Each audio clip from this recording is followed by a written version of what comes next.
मैं जो कह रहा हूं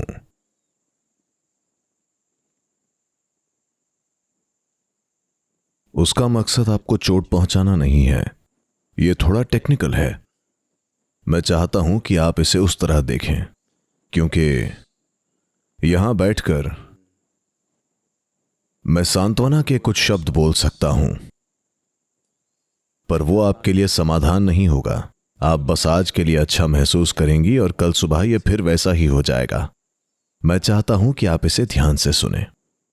अगर हमारे बच्चों में से किसी की मृत्यु उनकी 4 साल की उम्र के पहले हो जाती है, तो आप देखेंगे कि लोग अपने आप को पीड़ा पहुंचाते हैं। वास्तव में कोई पीड़ा नहीं है। जब ये कहते हैं कि पीड़ा नहीं है, भावनाओं की पीड़ा है, पर आपके अंदर हृदय विदारक चीजें नहीं हो रही हैं। लोग सोचते हैं कि ऐसा इसलिए है क्योंकि कुछ ही साल हुए थे। ऐसा नहीं है। आप एक दिन में अटैच हो सकते हैं। ऐसा होने में 4 साल नहीं लगते। ये बस इसलिए है क्योंकि वो जीवन अभी तक पूर्ण विकसित नहीं हुआ। यहां तक कि दुनिया की सरकारें भी इसे देखती हैं। अगर आपके IMR रेट, शिशु मृत्यु दर लेना हो, तो आप इसे 4 साल के नीचे लेते हैं, क्योंकि यह अभी तक हाल ही में एक आम बात रही है। अभी क्योंकि कुछ ज्यादा ही मेडिकल हेल्प है, नहीं तो बहुत सारे बच्चे 4 साल के होने से पहले मर जाया करते थे, बिना किसी बीमारी के। कई सारे बस ऐसे ही, क्योंकि जीवन अभी स्थापित नहीं हुआ, पूरी तरह स्थापित नहीं हुआ। जब वो एक शिशु है, जब आपका बच्चा एक शिशु होता है, उस समय आपका अपने बच्चे के साथ कांटेक्ट सबसे ज्यादा होता है। जब वे 4 के हो जाते हैं तो हर जगह दौड़ते फिरते हैं। वे आपके साथ नहीं होते, आप उन्हें पकड़ नहीं सकते। वे हर जगह होना चाहते हैं, वे दुनिया देखना चाहते हैं। पर 4 साल के होने से पहले वे कितना आपके साथ होते हैं, उसके बावजूद भौतिक रूप से आपका उनके साथ जुड़ाव उतना स्ट्रांग नहीं होता, क्योंकि भौतिक रूप से वे अपने खुद के शरीर के साथ उतना स्ट्रांगली नहीं जुड़े हैं। तो यही चीज आपके अंदर उतनी स्ट्रांगली नहीं हुई है। यह ऐसी चीज है कि ज्यादातर लोग कहेंगे, नहीं नहीं नहीं, जब मेरा बच्चा 3 महीने का था मैं उसके साथ कितनी अटैच थी। मैं जानता हूं उन चीजों को, इसलिए मैंने कहा कि यह थोड़ा टेक्निकल है। केवल तभी जब आप जीवन को बहुत ध्यान से देखने के इच्छुक हों, आप इसे जान पाएंगे। भावनाओं के स्तर पर अगर आप इसे देखें, तो बच्चे के जन्म के पहले ही दिन आप उससे बहुत अटैच थे। यहां तक कि उसके जन्म से पहले ही आप अटैच होते हैं, है ना? भौतिक रूप से आपका बच्चे के साथ जुड़ाव बहुत तेजी से बढ़ता है जब वो कहीं 40 से 48 महीनों के बीच की उम्र को पार करता है। उस समय आपका बच्चे से भौतिक जुड़ाव कहीं ज्यादा गहरा होता है, और ये आपके शरीर में हो रहा है। आपके शरीर में कुछ हो रहा है जो ज्यादातर लोग समझ नहीं पाते। बच्चे की 4 साल की उम्र के पहले वे अपने साथ कुछ होता हुआ अनुभव करते हैं। 4 साल के बाद बच्चा एक समस्या है, ये वो कहां जा रहा है, वो कहां है, स्कूल एडमिशन, ये और वो। आप जानते हैं, दूसरी चीजों में शामिल होने के कारण वे इस अनुभव को मिस कर देते हैं। नहीं तो उस समय कुछ क्लिक होता है, क्योंकि वो जीव और वो शरीर जुड़ गए जन्म से लगभग 40 से 48 महीनों बाद। जब वो जुड़ गए, तब आप एक सहज स्थिति में आ जाते हैं, क्योंकि वो आपका एक हिस्सा बन गया है। आपको जागरूक होकर उसे नहीं पकड़ना है, एक प्राकृतिक जुड़ाव हो रहा है। अगर एक बच्चे की मृत्यु छोटे में हो जाती है 4 साल से पहले, तो वे निराश होंगे, भावनाओं के स्तर पर अशांत, पर शोकग्रस्त नहीं होंगे। यह समय की अवधि की वजह से बिल्कुल भी नहीं है। ऐसा बस इसलिए है क्योंकि वो जीव उस शरीर के साथ नहीं जुड़ा। और आपको यह समझना चाहिए कि आप बस शरीर देते हैं, आप एक जीव नहीं बना सकते। एक जीव का निर्माण इंसान के हाथों में नहीं है। आप बस एक शरीर देते हैं, आप शरीर प्राप्ति को आसान बनाते हैं।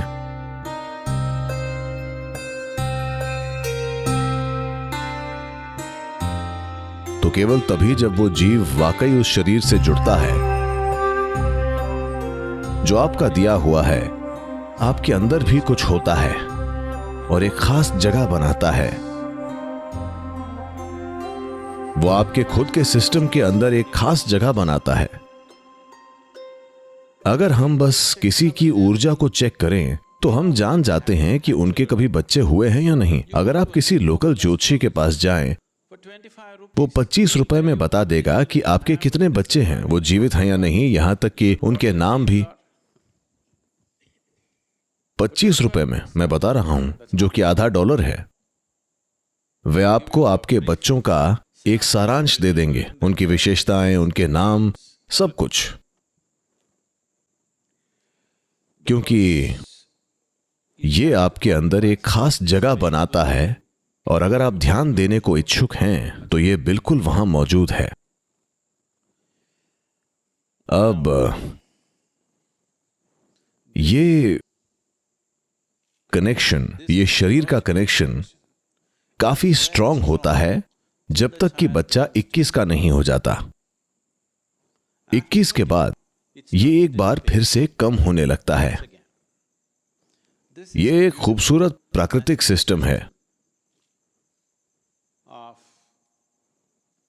बच्चे का ख्याल रखने का, उसे बड़ा करने का, और आपको इस काबिल भी बनाना कि जब आपको उसे छोड़ना पड़े तो आप ऐसा कर पाएं। अगर कोई मेरे पास आता है और कहता है कि मेरे बच्चों को आशीर्वाद दीजिए, तो मैं पूछूंगा कि वे कितने साल के हैं। अगर वे 21 से कम हैं तो हम सचमुच उन्हें आशीर्वाद देते हैं। अगर वे 21 से ऊपर हैं तो हम उनके साथ हंसी मजाक करके उन्हें भेज देते हैं, क्योंकि इसका कोई मतलब नहीं है। आपके बच्चों के लिए आपको आशीर्वाद देने का कोई मतलब नहीं है अगर वे 21 से ऊपर हैं। हमें उन्हें ही आशीर्वाद देना होगा। वे अब अपने में एक व्यक्ति हैं। अगर वे 21 से कम हैं तो आप एक माँ या एक पिता को आशीर्वाद देकर बच्चे पर एक गहरा प्रभाव छोड़ सकते हैं।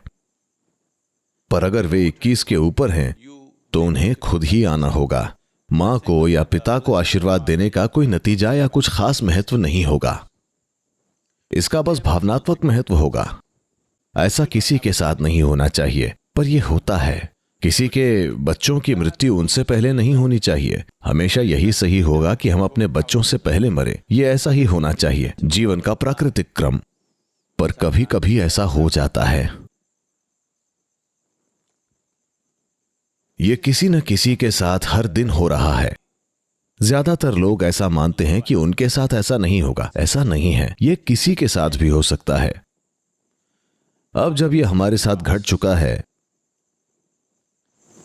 it is best. Before it happened, we could have done anything to save that life. Once it's happened, it's time to look. ऐसा होने के पहले हम कुछ भी करते उनके जीवन को बचाने के लिए। एक बार जब ये हो चुका है तो ये समय है देखने का। ये समय है अपने अंदर गहराई से देखने का कि ये पूरी प्रक्रिया क्या है, ये कितनी गहन है, साथ ही साथ ये कितनी बांधने वाली है और ये कितनी मुक्त करने वाली भी हो सकती है। भारत में लोग कैसे भी एक बेटा चाहते हैं। इसका कारण यह है कि आज सामाजिक परिस्थितियां बदल गई हैं। लोगों की तकनीकी और यात्रा करने की क्षमताएं बदल गई हैं। नहीं तो उम्र होने पर लड़की की शादी हो जाती और वो किसी और के घर चली जाती है। अगर आपकी मृत्यु हो गई तो शायद वो नहीं आ पाएगी, क्योंकि उसको पैदल चलकर आना है। उसे अमेरिका में होने की जरूरत नहीं है। अगर वो सेलम में भी है तो वो 200 किलोमीटर चलकर नहीं आएगी। जब तक वो आएगी आपका अंतिम संस्कार पूरा हो चुका होगा। तो हम एक बेटा चाहते हैं क्योंकि वो यहां रहेगा। आज की दुनिया में यह प्रासंगिक नहीं है, पर मैं चाहता हूं कि आप ये समझें कि 1000 साल पहले यह बहुत प्रासंगिक था। अगर लड़की 50 किलोमीटर दूर रहती है तो वो समय पर नहीं आ पाएगी। उसके खुद के बच्चे हैं, पति है, उसका परिवार है, वो सब कुछ छोड़कर नहीं जा सकती और वो अकेली पैदल नहीं जा सकती। हर तरफ जंगल था, किसी को उसे छोड़ने आना पड़ेगा, तो ये नहीं हो पाएगा। इसीलिए बेटियों के आने के लिए 12वें दिन की व्यवस्था की गई थी। जब आप मरते हैं तो आप अपने बच्चे को अपने पास चाहते हैं। उन्होंने कहा बेटा, क्योंकि व्यावहारिक तौर पर बेटे का पास होना ही संभव था, बेटी और कहीं होगी। बच्चे को पास में होना चाहिए वो इसीलिए क्योंकि ऐसे तरीके हैं जिनसे आपके अंदर मौजूद उस छोटी जगह का उपयोग किया जा सकता है। आपके भीतर वो एक छोटी खाली जगह जो उस जीव ने ले रखी है, जिसे आप अपना बच्चा कहते हैं। और अगर वो सही चीजें करे तो वो आपको मुक्ति दिला सकता है। इसके लिए ही वे लोग जो पूरी तरह बिना जागरूकता के जीते हैं और जो अपने बारे में कुछ भी नहीं करते, वे लोग अपनी मुक्ति के लिए अपने बच्चों पर निर्भर कर रहे हैं, और ये अपने आप में एक पूरी परंपरा बन गई। वाराणसी इसके लिए जाना जाता है। लोग यहाँ आते हैं या तो अपने बूढ़े माँ बाप के साथ जो काशी में मरना चाहते हैं, या जिनकी हाल ही में मृत्यु हुई है, उनकी राख और जो कुछ भी लेकर आते हैं, क्योंकि कहीं ना कहीं वे ये समझते हैं कि वो उन्हें मुक्ति दिला सकते हैं। पर आज बहुत कम लोग हैं जो इन चीजों को ठीक से करना जानते हैं। तो ये सिर्फ एक रिवाज रह गया है। तो मैं आपको ये बताना चाह रहा हूं वो ये है कि एक बार आपने एक बच्चे को जन्म दे दिया तो आप जो हैं उसकी एक खास जगह उस जीव द्वारा ले ली जाती है, जिसे आप अपना बच्चा कहते हैं, क्योंकि आपने ही उसे शरीर दिया है। क्योंकि आमतौर पर लोगों का एक दूसरे में मेलजोल सिर्फ या तो भौतिक या मानसिक या भावनात्मक होता है और उसके परे कभी नहीं जाता। तो हम ये मानते हैं कि बस यही एक व्यक्ति के बारे में सब कुछ है। पर जब एक इंसान मरता है या जब वो अपना शरीर छोड़ता है तो वो सब चला जाता है। मानसिक ढांचा चला गया, भावनाएं चली गईं, शरीर तो चला ही गया। तो वो सब कुछ जिसे आप अपना जानते थे चला गया। और वो जीव जिसे हमेशा आपने अपने बच्चे की तरह देखा, अब वो आपके लिए उतना ही अजनबी है जितना कि कोई और भी। अब साथ ही साथ किसी के मरने के बाद अगर वो हमारे माँ बाप हैं तो हम कुछ खास चीजें करते हैं। अगर वो हमारे बच्चे हैं तो हम कुछ भी नहीं करते, क्योंकि आपके अंदर एक छोटी जगह उस जीव के गुणों ने ले रखी है, पर उनके अंदर वो छोटी जगह आपने नहीं ली है।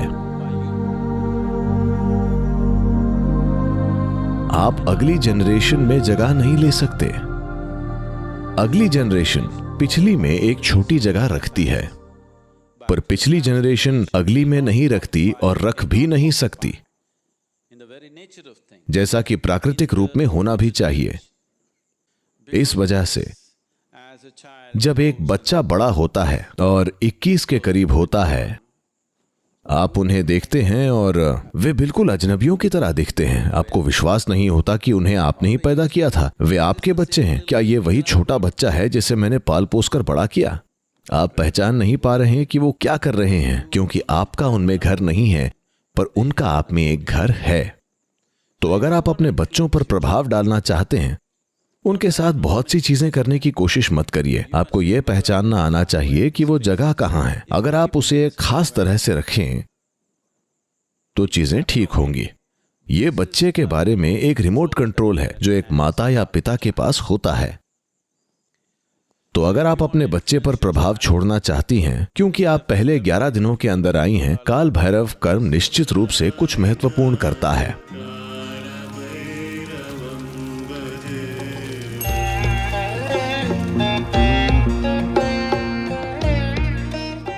उसके अलावा अगर आप कुछ करना चाहती हैं तो आपके विचार, आपकी भावनाएं, आपकी क्रियाओं का आपके बच्चे पर कोई प्रभाव नहीं होगा जो अब जीवित नहीं है। पर अगर आप भीतर मुड़ जाएं, अगर आपके अस्तित्व की प्रकृति सुखद हो जाए, तो ये एक जबरदस्त प्रभाव होगा। क्योंकि वो छोटी जगह अगर वो सुखमय हो गई तो वो जीव सुखदता का अनुभव करेगा। जब तक कि वो एक दूसरा शरीर नहीं पा लेता, तब तक आप उसे प्रभावित कर सकती हैं। एक बार उसने दूसरा शरीर ढूंढ लिया, फिर आपका उसके साथ करने के लिए कुछ भी नहीं है। अब कोई और कहेगा ये मेरा बच्चा है, और एक पूरा नया ड्रामा फिर से शुरू होगा। ये एक उचित चीज नहीं है किसी को बताने के लिए जिसने बस एक हफ्ते पहले अपना बच्चा खोया है। मैं माफी चाहता हूं, पर यह ऐसा ही है। तो एक चीज जो हम सभी को समझनी चाहिए कि बच्चे हमारे माध्यम से आते हैं, वे हमसे नहीं आते। ये एक सौभाग्य है कि किसी ने आपके माध्यम से आना चुना, कि आप एक दूसरे जीवन के आने के लिए एक रास्ता बन सके। हम उसके स्वामी नहीं हैं, हम उस पर अधिकार नहीं जता सकते। ये बस हमसे होकर आया है। ये एक बड़ा सौभाग्य है। आपको उस सौभाग्य को संजो कर रखना चाहिए। और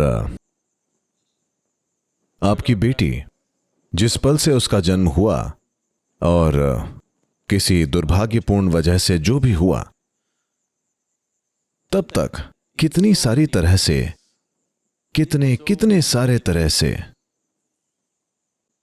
जिसका एहसास किसी को शायद उस वक्त नहीं होता, पर अब जब आप पीछे मुड़कर देखें तो कितने सारे तरह से उसने आपके जीवन को संवारा है ना? आपको बस उसे संजो कर रखना है।